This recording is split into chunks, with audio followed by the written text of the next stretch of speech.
This is Dr. Kumud Jain, Assistant Professor from Government Law College, Bikaner.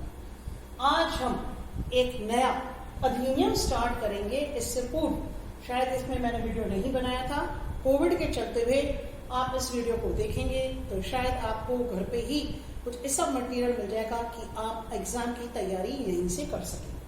Hindu succession act 1956, Hindi में बोलेंगे हिंदू उत्तराधिकार अधिनियम 1956।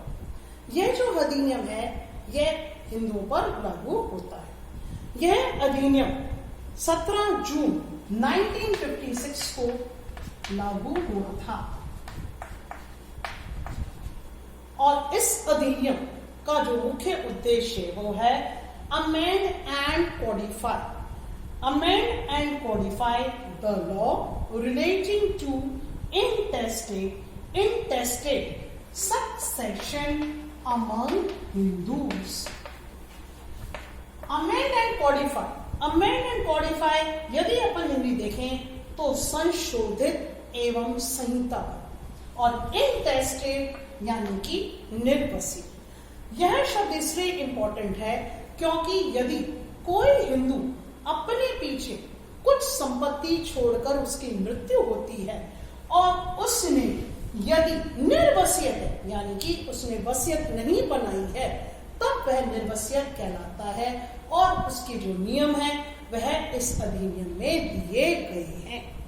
अब जब अपन व्यक्ति बोलेंगे तो व्यक्ति दो हो सकते हैं, मेल और फीमेल, यानी कि पुरुष और नारी। इनके अलग अलग नियम इस अधिनियम में दे रखे हैं। प्रॉपर्टी जो है वह चाहे मूवेबल हो चाहे इमूवेबल हो, वह उसका जो बंटवारा है, उसका जो डिस्ट्रीब्यूशन ऑफ प्रॉपर्टी है वह उसी प्रकार से दी जाएगी, यानी कि प्रॉपर्टी में कहीं कोई मूवेबल और इमूवेबल में कोई डिफरेंस नहीं है। प्रॉपर्टी का अंतरण, डिस्ट्रीब्यूशन किस प्रकार से किया गया है वह इस अधिनियम के द्वारा समझा जा सकता है और मेल और फीमेल के अलग अलग नियम बनाए गए। डेफिनेशन यदि आप देते हैं, इंट्रोडक्शन, क्योंकि क्वेश्चन ये बन सकता है discuss the exactly what can you say, discuss the distribution of property for a male Hindu who has died intestate, और फीमेल। तो आज यदि प्रॉपर्टी देखते हैं तो प्रॉपर्टी सेल्फ एक्वायर्ड हो सकती है,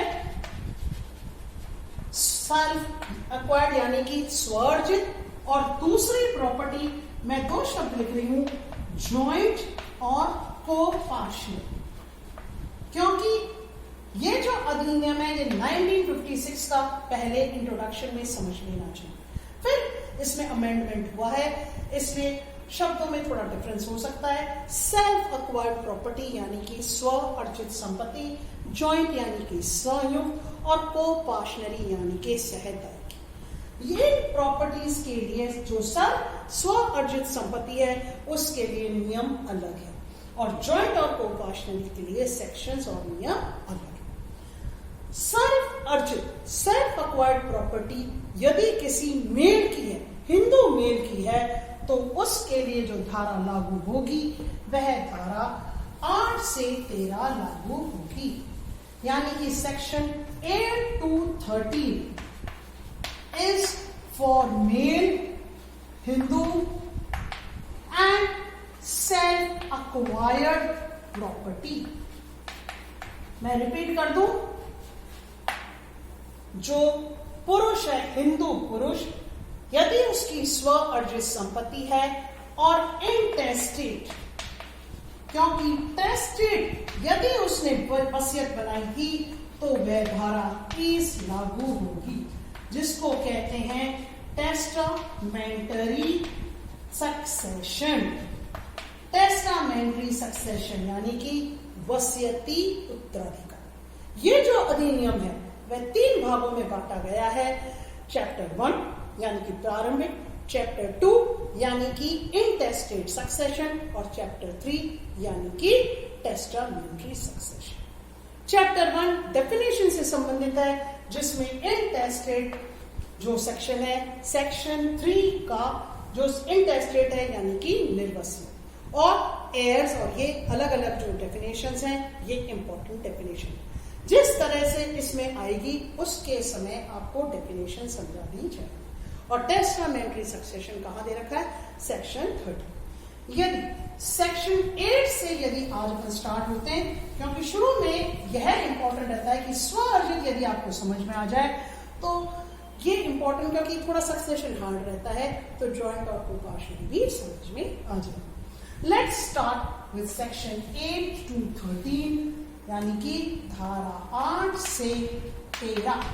एक मेल हिंदू का यदि वो इंटेस्टेड है, उसमें निर्वसियत छोड़कर वह उसकी मृत्यु हुई है, तो उसकी संपत्ति का बंटवारा किस प्रकार से होगा, यह आपको अगली वीडियो में समझ में आ जाएगा। उसके लिए एक चार्ट पहले लिख देते हैं, और चार्ट इस प्रकार से लिखा जाए। चार्ट काफी इंपॉर्टेंट है, और यदि कोई व्यक्ति हिंदी माध्यम का छात्र है तो उसके लिए यही ठीक रहेगा कि वह इस चार्ट को समझे। प्रोपस्टिस यानी कि P और W, यहां पर ये M है, और उसके पीछे ये है S है, ये S की मृत्यु हो चुकी, ये D है, ये D की मृत्यु हो चुकी, और यहां ये S की मृत्यु हो चुकी। यदि आप इसको समझेंगे तो समझ लें प्लीज, इसकी मृत्यु हो गई तो इसकी ब्रांच SS, SW और ये SD, और यदि इसकी मृत्यु होगी तो इसकी ब्रांच यानी कि DS, और यदि DD, ठीक है। और यहां पे इसकी मृत्यु हो गई, लेकिन एक और अपन मृत्यु करके, क्योंकि क्लास 1 एयर्स हैं वो समझ में आ जाएंगे, और ये SSS, और यहां पर SSW, और यहां SSD। इस तरह से ये चार्ट है। यदि आपको समझ में आ जाए तो इस चार्ट को क्लास 1 एयर से समझा जा सकता है। किस प्रकार से इसके नियम होंगे वह आपको अगली वीडियो में समझ में आ जाएगा। इसको ढंग से देख लें और अगली वीडियो आपको समझ में आ जाए, कोशिश करें। Thank you, take care.